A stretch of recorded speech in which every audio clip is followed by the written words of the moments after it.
নমস্কার, শুভেচ্ছা, সুপ্রভাত আমার প্রিয় ছাত্রছাত্রী এবং সম্মানীয় শিক্ষক শিক্ষিকা। আমি ডক্টর সুরজিৎ কুমার ধর, বিশিষ্ট শিক্ষক, ইতিহাস বিভাগ, উচ্চ মাধ্যমিক শিক্ষা সংসদ।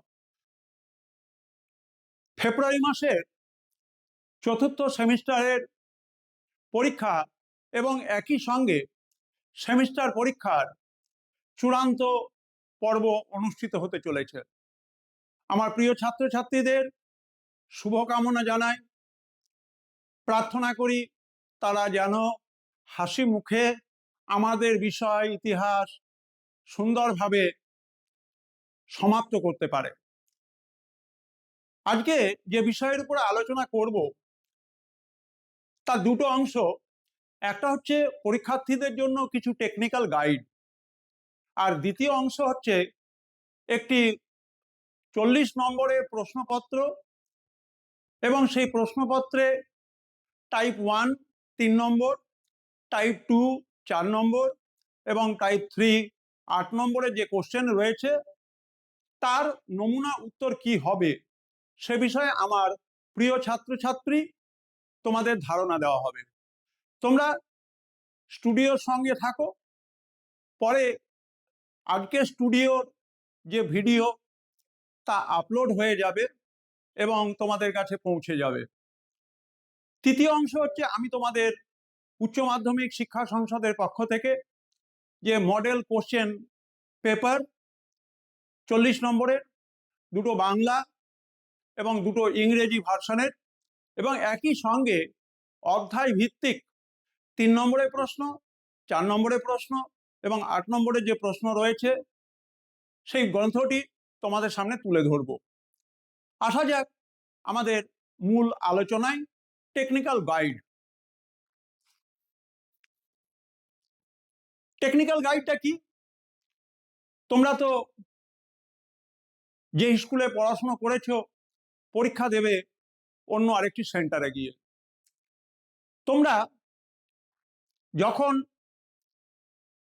উত্তরপত্রটি পাবে, প্রশ্নপত্রটি পাবে, তখন সেখানে যে গাইডলাইনগুলো রয়েছে সেই গাইডলাইনগুলো খুব ভালো করে পড়বে।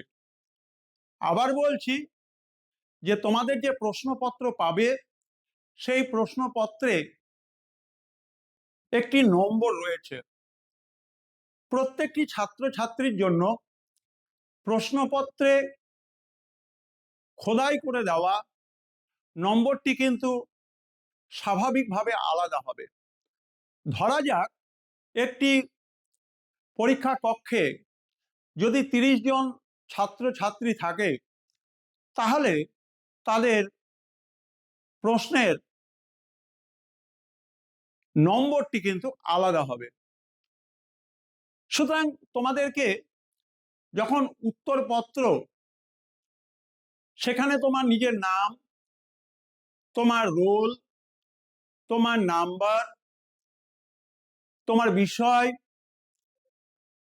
লিখবে, ঠিক তেমনি তোমাকে লক্ষ্য রাখতে হবে ওখানে কোশ্চেন বুকলেট নাম্বারটি অবশ্যই লিখতে হবে। আমরা এটা লক্ষ্য করেছি যে আমাদের ছাত্রছাত্রীরা পরীক্ষার দিনগুলোতে এই ভুলটি করে। হয়তো সে নাম লিখেছে, কোশ্চেন বুকলেট নম্বরটি লেখেনি, বা হয়তো কোশ্চেন বুকলেট নম্বরটি লিখেছে তারা নামের জায়গাটি মিস করে গেছে। সুতরাং নিজের নাম, রোল নাম্বার, রেজিস্ট্রেশন নাম্বার এটি কিন্তু মাথায় রাখবে। যেহেতু আমাদের চতুর্থ সেমিস্টার পরীক্ষা যখন হবে, একই দিনে পুরনো সিলেবাসের পরীক্ষা হবে, থার্ড সেমিস্টারে সাপ্লিমেন্টারি হবে এবং চতুর্থ সেমিস্টার পরীক্ষা হবে। সুতরাং তুমি কোন পরীক্ষা দিচ্ছ সেটা কিন্তু তোমাদের উল্লেখ করাটা অত্যন্ত বাঞ্ছনীয়, বাধ্যতামূলক একটি দায়িত্ব, যে তুমি ওল্ড সিলেবাসের পরীক্ষার্থী না সেমিস্টার 4 এর পরীক্ষার্থী। এই জায়গাটি কিন্তু ভুল করবে না। এবারে আসি যে তোমরা যখন প্রশ্নর উত্তর লেখার জন্য খাতাটি পাবে, সেখানে অবশ্যই তোমাদের খাতাতে পরিষ্কার পরিচ্ছন্নতা যেন থাকে, কাটাকাটি যেন না হয়, যথাসম্ভব কাটাকাটিকে অ্যাভয়েড করবার চেষ্টা করবে। যদি কাটাকাটি হয়ে থাকে তাহলে হিজিবিজি করে কাটবে না, একটি এরকম ভাবে লাইন দিয়ে কেটে দেওয়া, বা যদি একাধিক লাইনে লেখার ভুল থাকে তাহলে এই বরাবর কেটে দেবে। তাহলে পরিষ্কার হলো, খাতা অবশ্যই পরিষ্কার পরিচ্ছন্ন হতে হবে, খাতাতে অবশ্যই একটা নির্ধারিত মার্জিন থাকবে, প্রশ্নের যে নাম্বার সেই প্রশ্নের নাম্বারটি যেন সঠিকভাবে উল্লেখ করা হয়। ধরা যাক আমাদের এখানে রয়েছে একের এ 1A, সেখানে আছে টেলিগ্রাফ ওয়ারের উপরে প্রশ্ন, 1-এর বিতে রয়েছে immediate cause of the sepoy mutiny. ছাত্রছাত্রীরা কি করলো, দেখা গেল 1-এর এ সেখানে লিখলো immediate cause of the sepoy mutiny. এই জায়গাটা নজরে রাখবে যে তুমি যে প্রশ্ন এবং তার দাগ নম্বরের প্রশ্নটি করছো তার যে ফোকাল পয়েন্ট, যদি তুমি 1-এর এ উত্তরটি করো তাহলে তার বিষয় হচ্ছে টেলিগ্রাফ ওয়ার, যদি 1-এর বি এই উত্তরটি করো তাহলে হচ্ছে ইমিডিয়েট কজ। এটা হচ্ছে ফোকাস পয়েন্ট, তুমি যে প্রশ্নের উত্তরটি করছো সেটিকে একেবারে স্পেসিফিক করে দেওয়া। তাহলে আমি এখন পর্যন্ত কি বললাম, খাতাটি অবশ্যই হাতের লেখা পরিষ্কার পরিচ্ছন্ন হবে, কাটাকাটি না করাটাই বাঞ্ছনীয়, যদি ভুল হয়ে থাকে তার জন্য পেন থ্রু করো, হিজি বিজি করে কাটবে না। পেন থ্রু মানে একটি লাইন দিয়ে কেটে দেওয়া, যদি একাধিক লাইনে ভুল হয়ে থাকে তাহলে একটা দাগ দিয়ে কেটে দেওয়া। গুরুত্বপূর্ণ বিষয় বললাম যে তোমাদের এই সাইডে যে মার্জিন রয়েছে সেই মার্জিনের ঠিক খুব প্রমিনেন্ট জায়গাতে তোমরা প্রশ্নের নাম্বার অবশ্যই লিখবে 1A অথবা 1B, কারণ এখানে 1 আউট অফ 2 কোয়েশ্চেন লেখা আছে, দুটি প্রশ্ন থাকবে তার মধ্যে তোমাকে একটি করতে হবে। এই যে প্রশ্নটি রয়েছে এটি কিন্তু সিপাহী বিদ্রোহের অধ্যায় থেকে, এটি মনে রাখবে। প্রথম যে 1 নম্বরের এ এবং বি রয়েছে সেখানে প্রশ্ন দুটি কিন্তু সিপাহী বিদ্রোহের অধ্যায় থেকে, অর্থাৎ রিবেলস অন দ্য রাজ, এই অধ্যায় থেকে রাখা হয়েছে। তারপরে দেখো pan Islamic movement, Theodore Beck, এটি রয়েছে ন্যাশনালিজম অ্যান্ড সেপারেটিজম অধ্যায় থেকে। 3 features of the Indian constitution, preamble of the Indian constitution, এটি রয়েছে framing of the Indian constitution. তারপরে দেখো Agartala conspiracy case, Simla agreement, এটি রয়েছে nation formation and related aspect, nation formation and related aspect এই অধ্যায় থেকে। সুতরাং তোমাদের 1A লিখলে, তারপরে মার্জিনের এই সাইডে 1A থাকছে, মার্জিনের এই সাইডে মোটামুটি ভাবে ওখানে লিখলে টেলিগ্রাফ ওয়ার। যদি 1-এর বির উত্তর করো তাহলে লিখবে immediate cause of Shepai mutiny. যেহেতু তোমাদের এই বছরে কোনো ধরনের লুজ সিট নেওয়ার প্রভিশন নেই, অর্থাৎ তোমাদের যে উত্তরপত্রের খাতাটি দেওয়া হবে, উত্তর লেখার জন্য খাতা দেওয়া হবে, সেটাতে যথাযথ পরিমাণ পৃষ্ঠা থাকবে এবং কোনো ধরনের কোনো বাড়তি কাগজ নেওয়ার, অ্যাডিশনাল লুজ শিট নেওয়ার কোনো দরকার হবে না, বা অ্যাডিশনাল লুজ পৃষ্ঠা নেওয়ার কোনো ধরনের প্রয়োজনীয়তা থাকবে না। পুরো 40 নম্বরের প্রশ্নের উত্তর তোমাদের যেখানে শেষ হয়ে যাবে, যে পৃষ্ঠাতে শেষ হয়ে যাবে, যে জায়গায় শেষ হয়ে যাবে, সেখানে একটি দাগ দিয়ে ক্লোজ করে দেবে, মানে এরপরে আর কোনো উত্তর তোমার নেই। তোমার যে উত্তর লেখার জন্য পুস্তিকাটি দেওয়া হবে, অ্যান্সার বুকলেটটি দেওয়া হবে, সেই অ্যান্সার বুকলেটের যেখানে তোমার উত্তর শেষ হয়ে যাবে সেখানে একটা ক্লোজিং লাইন টেনে দেবে, অবশ্যই মনে রাখবে। অর্থাৎ এই দাগটি দিয়ে আমরা বুঝতে পারবো এরপরে পরীক্ষার্থী আর কোনো প্রশ্নের উত্তর করেনি। যদি কোনোভাবে পৃষ্ঠা মিসিং হয়ে থাকে, অর্থাৎ তুমি 1 নম্বর পৃষ্ঠা লিখেছো, তারপরের পৃষ্ঠা 2 নম্বর লিখেছো, 3 নম্বর পৃষ্ঠা লিখেছো, তারপরে হয়তো তারপরে পৃষ্ঠা কোনোভাবে মিসিং হয়ে গেছে, তখন একটা দাগ দিয়ে পিটিও বা পরবর্তী পৃষ্ঠায় দেখুন এটি কিন্তু উল্লেখ করবে। তাহলে যিনি পরীক্ষক তোমার খাতাটি মূল্যায়ন করছেন তিনি বুঝতে পারবেন যে কোনোভাবে পৃষ্ঠা মিসিং হয়েছে, পরের পৃষ্ঠাতে আছে। কিন্তু যদি তুমি এভাবে দাগ দিয়ে ক্লোজ করে দাও তাহলে কিন্তু ধরেই না হবে এরপরে কোনো উত্তর নেই। এবারে আমি আসছি তোমাদের জন্য, সেটি হচ্ছে মডেল কোশ্চেন বুক, মডেল কোশ্চেন পেপার এবং মডেল কোশ্চেন ব্যাংক। এখানে ইতিহাস বিষয়ের দুটি বাংলা মডেল প্রশ্ন রয়েছে এবং তার ইংরেজি দুটো মডেল কোশ্চেন পেপার রয়েছে। এর বাইরে অধ্যায় ধরে টাইপ 1 3 নম্বরের প্রশ্ন, টাইপ 2 4 নম্বরের প্রশ্ন, টাইপ 3 8 নম্বরের প্রশ্ন, তার কিন্তু সংকলন রয়েছে।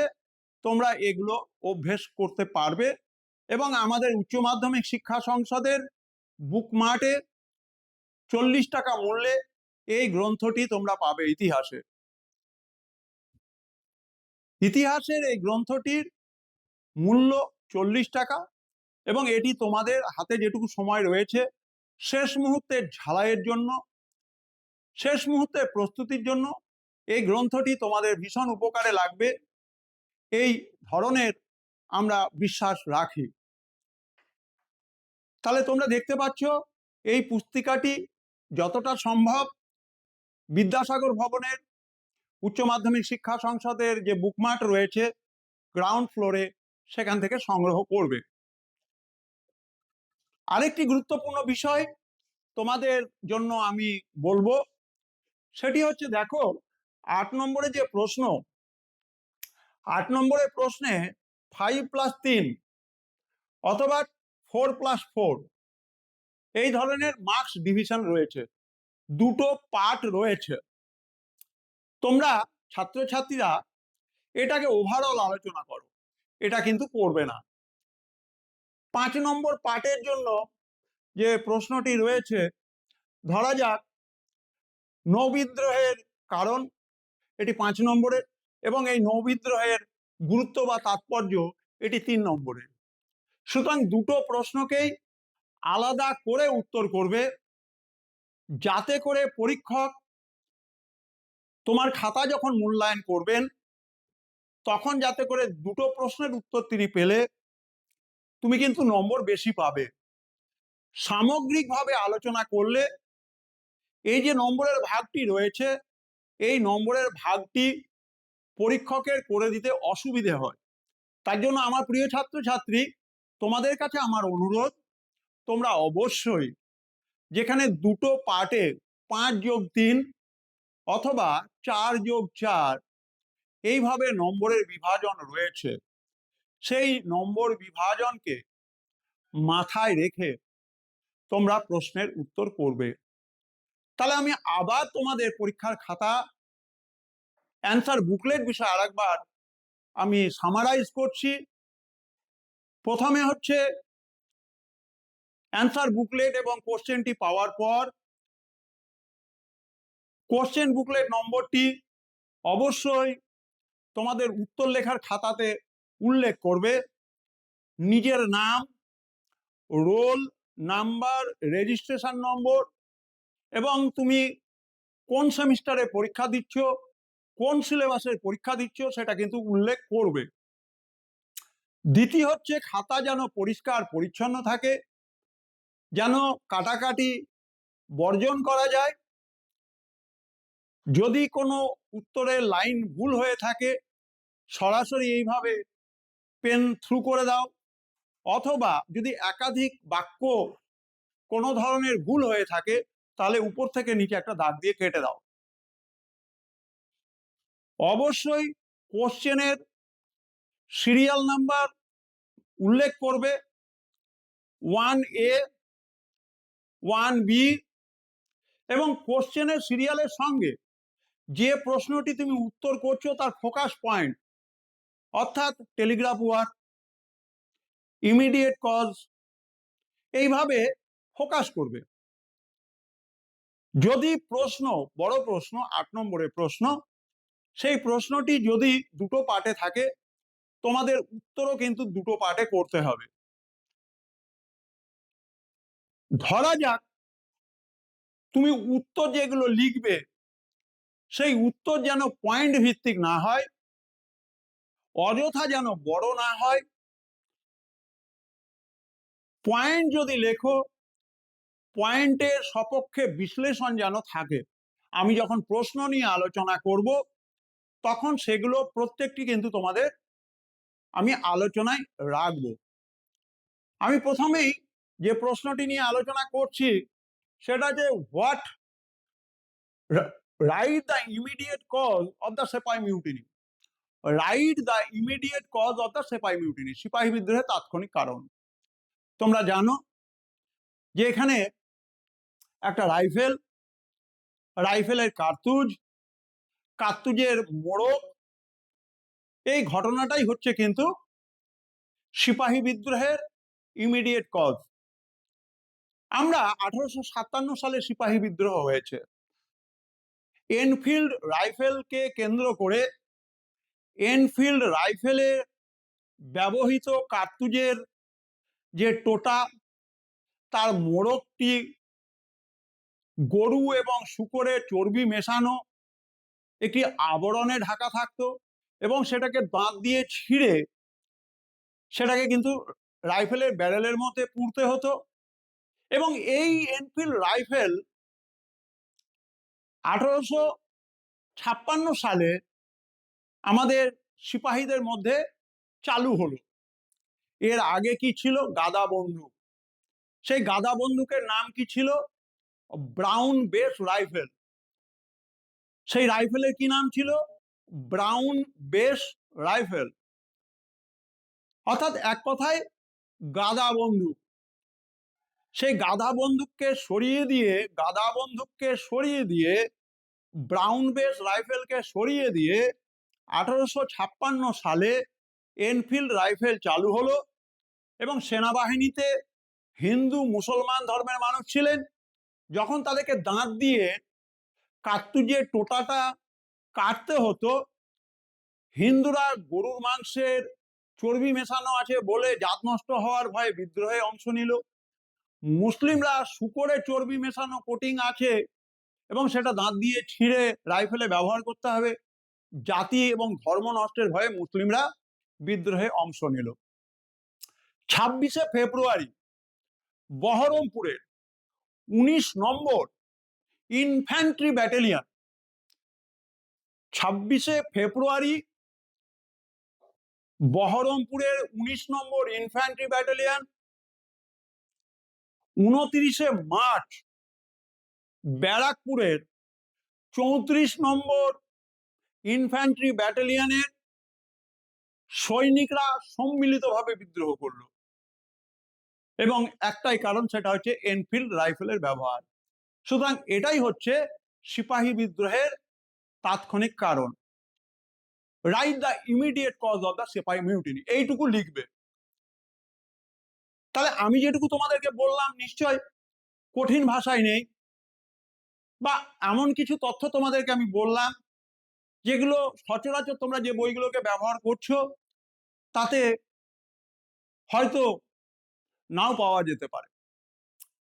যখন পরীক্ষার খাতা দেখা হয়, যারা উত্তরপত্র uniformal instruction for the evaluation of the answer script তৈরি করেন, তারা এই সমস্ত তথ্যগুলোকে তাদের পরীক্ষক যারা খাতা দেখছেন তাদের জন্য দিয়ে থাকেন। তার মধ্যে থেকে যতটা তোমাদের উত্তর তার সঙ্গে মেলানসই হবে সেটার উপরে নম্বর পাও।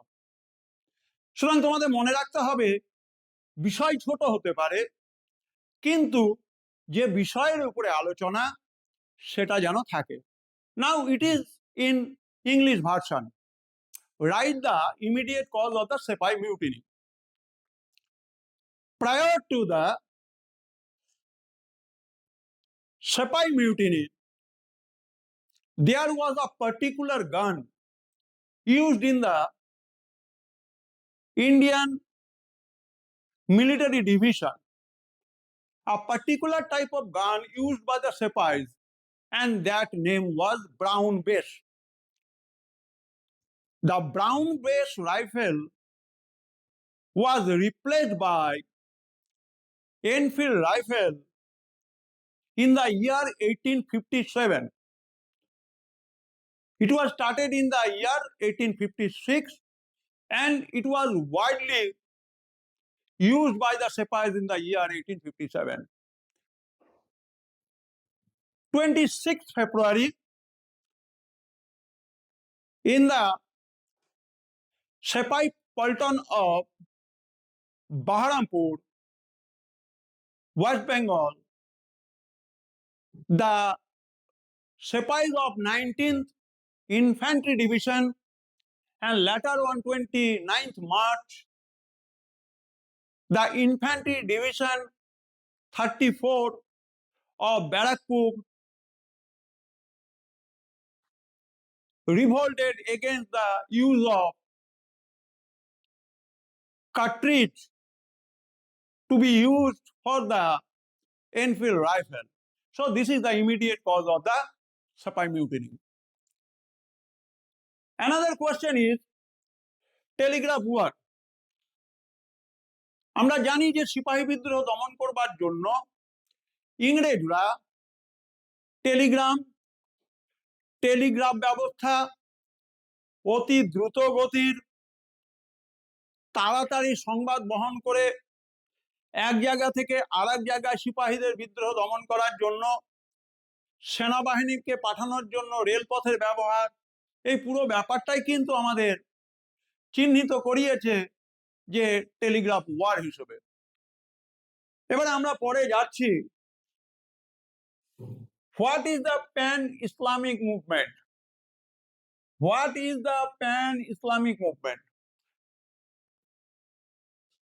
ইসলামিক ভ্রাতৃত্ববোধের আন্দোলন বলতে কি বোঝায়?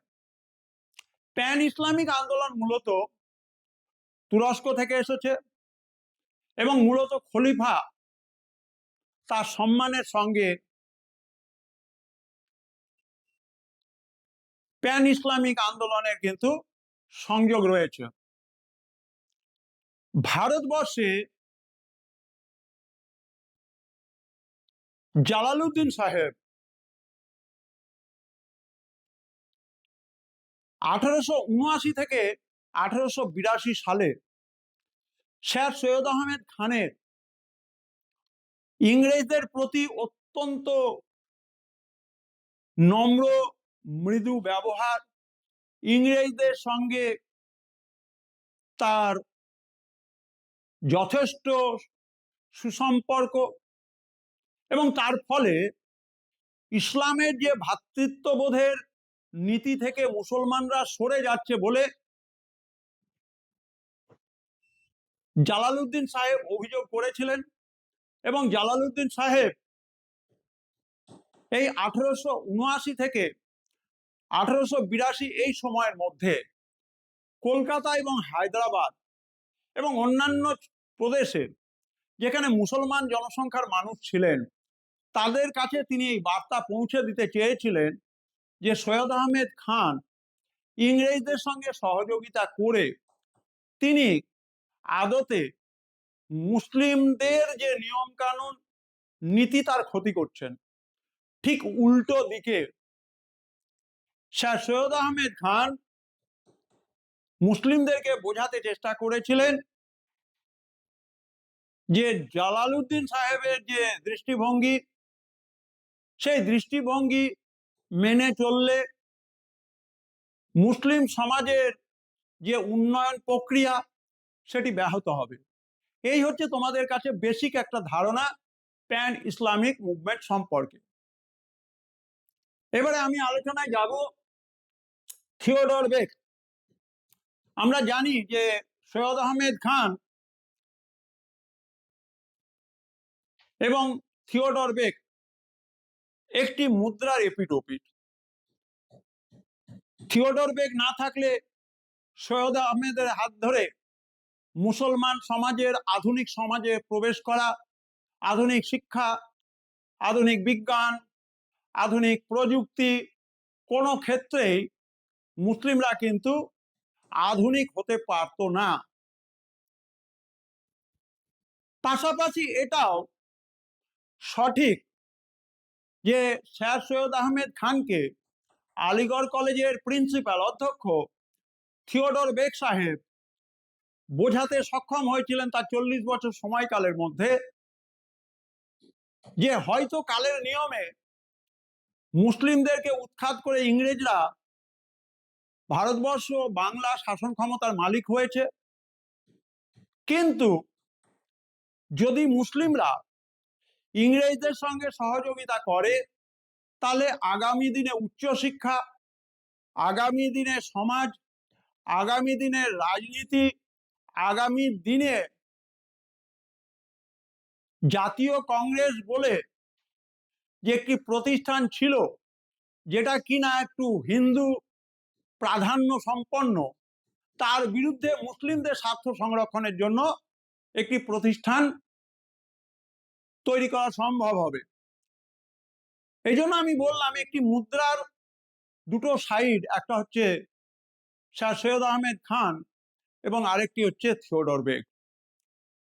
দ্য লন্ডন টাইমস পত্রিকায় থিওডর বেকের প্রয়াণের পর একটা গুরুত্বপূর্ণ শব্দবন্ধ ব্যবহার হয়েছিল, এম্পায়ার বিল্ডার। আমরা জানি লর্ড ডালহৌসি, লর্ড কর্নওয়ালিস ভৌগোলিক দিক থেকে সাম্রাজ্যের সম্প্রসারণ করেছিলেন, বিভিন্ন রাজ্য দখল করেছিলেন, কিন্তু সাংস্কৃতিক জায়গাকে দখল করেছিলেন থিওডর বেক।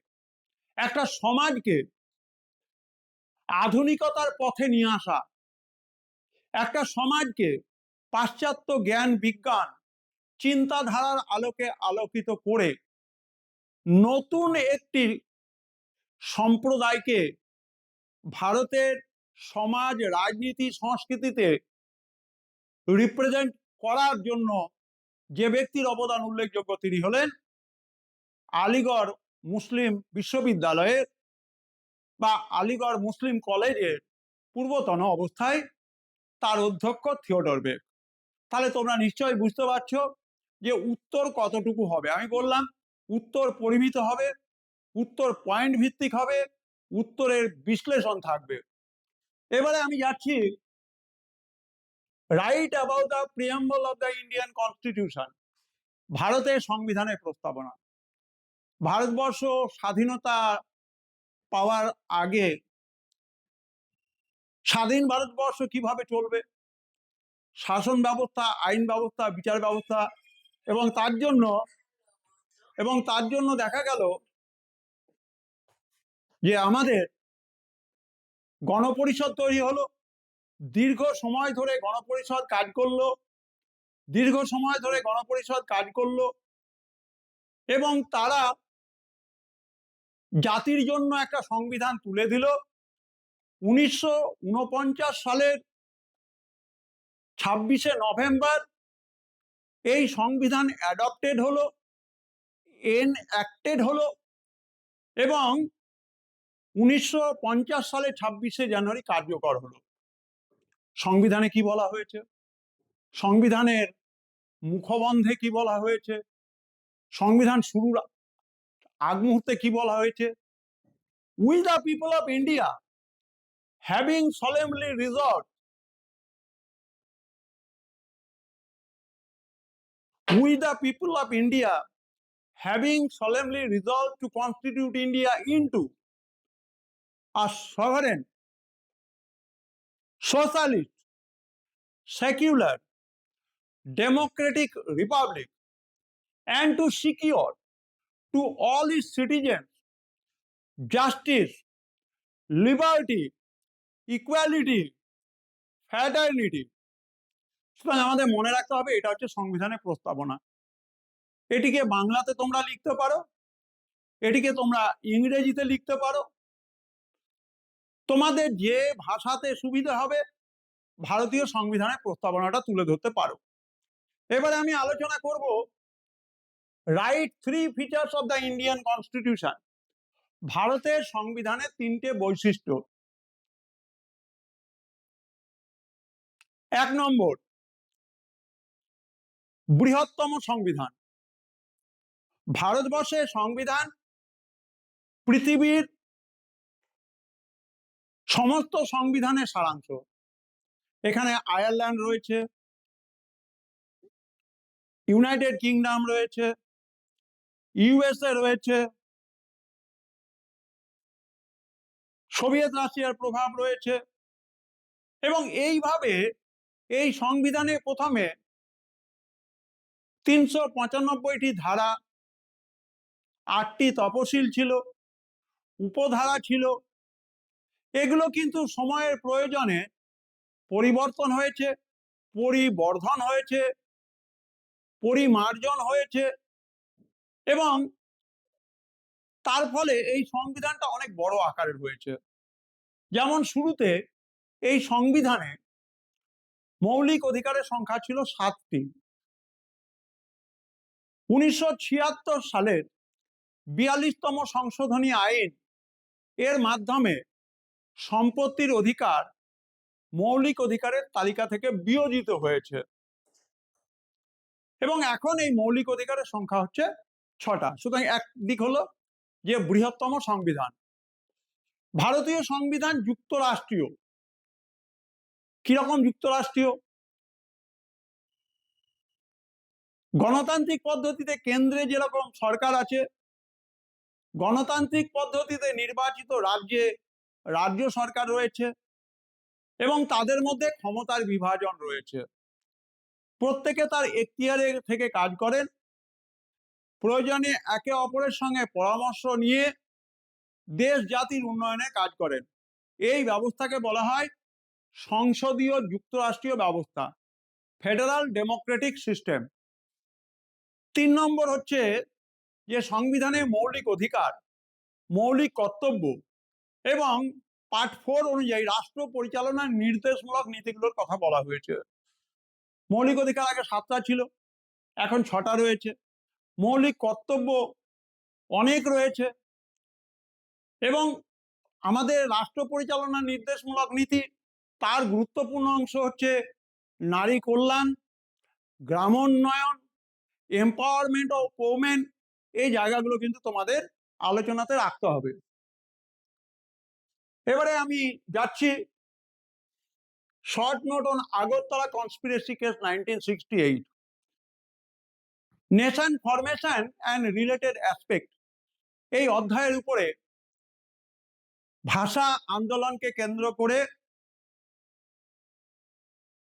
তখনকার দিনে পূর্ব পাকিস্তান, আজকের দিনে পূর্ব বাংলা, যেটা কিনা পশ্চিম পাকিস্তান অর্থাৎ আজকের দিনে পাকিস্তান তার অধীনে ছিল, রাষ্ট্রভাষা উর্দু চাপিয়ে দেওয়ার চেষ্টা হয়েছিল, তার বিরুদ্ধেই বঙ্গবন্ধু মুজিবুর রহমান ছাত্র অবস্থা থেকে আন্দোলন সংগঠিত করেছিলেন এবং মুজিবুর রহমানের 6 দফা দাবি ছাত্র যুব দেশের মানুষের কাছে এতটাই জনপ্রিয় হয়েছিল যে তৎকালীন পূর্ব পাকিস্তান, অর্থাৎ আজকের দিনে পূর্ব বাংলা, সেখানকার যিনি সরকারের দায়িত্বে ছিলেন তিনি বঙ্গবন্ধু মুজিবুর রহমানের বিরুদ্ধে দেশদ্রোহিতার অভিযোগ এনেছিলেন। ভারতবর্ষের সঙ্গে সুসম্পর্ক রাখার জন্য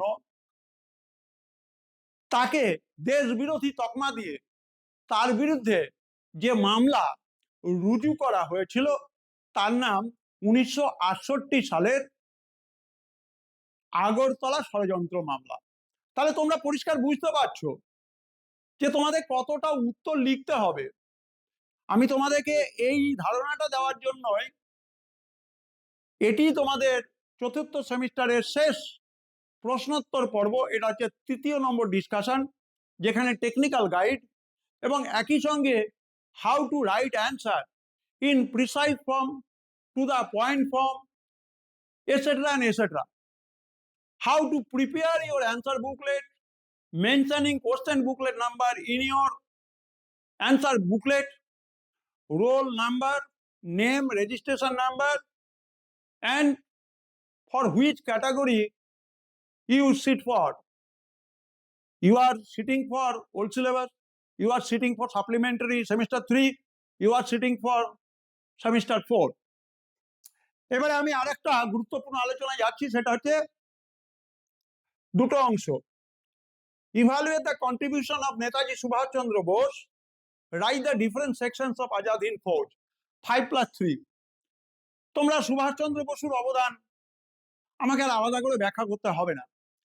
আমি একটি জায়গায় আলোচনা করব এই অংশটা, সুভাষচন্দ্র কিভাবে ভারতের স্বাধীনতার জন্য কাজ করেছেন, কিভাবে আজাদ হিন্দ ফৌজ তৈরি করেছেন, আজাদ হিন্দ ফৌজ কিভাবে স্বাধীনতা আন্দোলনকে ত্বরান্বিত করেছে, এই আলোচনা 5 নম্বরের জন্য তোমরা রাখলে।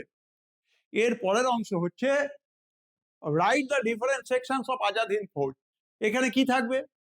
আজাদ হিন্দ ফৌজের যে বাহিনী ছিল সেই বাহিনীকে তিনি গান্ধী ব্রিগেড, নেহেরু ব্রিগেড, নারী ব্রিগেড অর্থাৎ লক্ষ্মী স্বামীনাথন যার দায়িত্বে ছিলেন। এবং আমাদের এটা মনে রাখতে হবে যে আরো দুটো দিক আলোচিত নেই গ্রন্থগুলোতে, সেটা হচ্ছে 1938 সালে সুভাষচন্দ্র বসু ভারতের ইতিহাসে প্রথম পরিকল্পনা কমিশনের কথা বলেছিলেন এবং সেখানে টিকে শাহ তাকে দায়িত্ব দেওয়া হয়েছিল।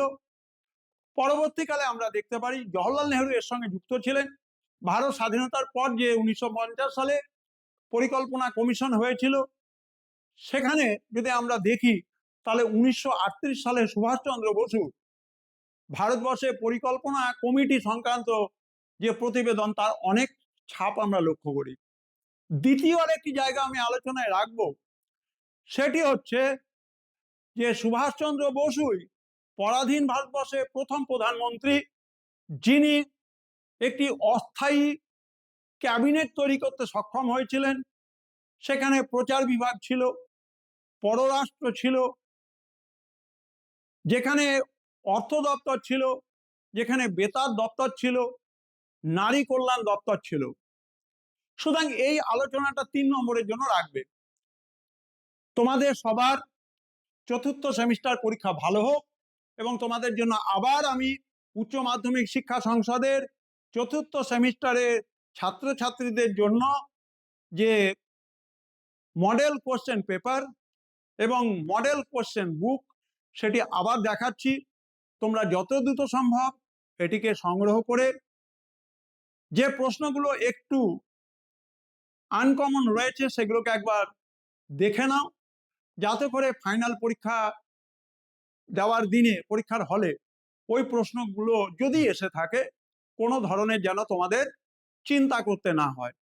সর্বোপরি আমি আমার পক্ষ থেকে, উচ্চ মাধ্যমিক শিক্ষা সংসদের পক্ষ থেকে, আমার ইতিহাস বিভাগের পক্ষ থেকে, আমার সন্তান সম প্রিয় ছাত্রছাত্রী সারা পশ্চিমবঙ্গে যারা চতুর্থ সেমিস্টার দেবে এবং একই সঙ্গে তোমাদের উচ্চ মাধ্যমিক পরীক্ষা সম্পূর্ণ হয়ে যাবে, তাদের আগামী দিনের শুভেচ্ছা, সবার আগামী দিনের ভবিষ্যৎ উজ্জ্বল হোক, এই প্রার্থনা, এই শুভকামনা রেখে আজকে শেষ করছি।